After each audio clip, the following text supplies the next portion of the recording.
Umaga po sa lahat. Welcome po kayo sa ating gawain. Dito na po tayo sa mga awit 31:5. Sa iyong kamay ipinagkatiwala ko ang aking buhay, at sa akin ibibigay ang iyong kaligtasan. Ikaw ay Diyos na mapagkatiwalaan. Purihin nawa ang Diyos sa pagbasa ng kanyang salita.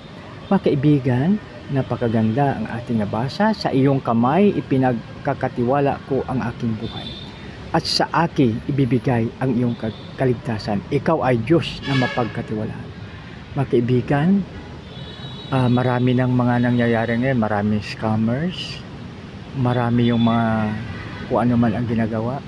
Subalit mga kaibigan, napakaganda na ipagkatiwala po natin ang ating buhay sa ating Panginoon, at ibibigay niya ang kaligtasan sa atin dahil siya ang Diyos na mapagkatiwalaan.